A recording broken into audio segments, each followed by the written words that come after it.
Hello everyone, welcome to Padmini Deepa classes. ಇವತ್ತು ನಮ್ಮ ಮಾವನ ಬರ್ತಡೇ ಇರೋದ್ರಿಂದ ನಾವು ತುಂಬ ಗ್ರ್ಯಾಂಡಾಗಿ ಏನು ಸೆಲೆಬ್ರೇಟ್ ಮಾಡಲಿಲ್ಲ. ಸೊ ನಮ್ಮನ್ನು ಹೋಟೆಲ್ಗೆ ಅಂತ ಕರ್ಕೋರು. ಫಸ್ಟ್ ನಾವು ಹರಿಗೋವಿಂದಾಸ್ಗೆ ಹೋದ್ವಿ. ಅಲ್ಲಿ ಸೌತ್ ಇಂಡಿಯನ್ ಸಿಗಲ್ಲ ಅಂತ ಹೇಳಿದ್ರು. ಅದಕ್ಕೋಸ್ಕರ ರಿಟರ್ನ್ ನಮ್ಮ ಮಾಮೂಲಿ ಗ್ರೀನ್ ಹೆರಿಟೇಜ್ಗೆ ಬಂದ್ವಿ.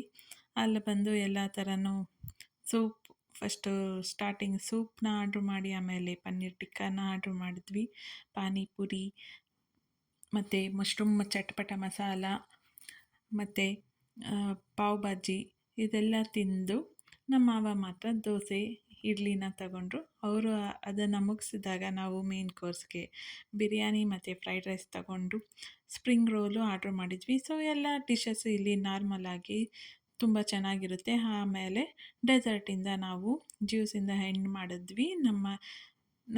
ಇದಾಗಿತ್ತು ನಮ್ಮ ಮಾವನ ಬರ್ತಡೆಯ ಮಿನಿ ಲಾಗ್.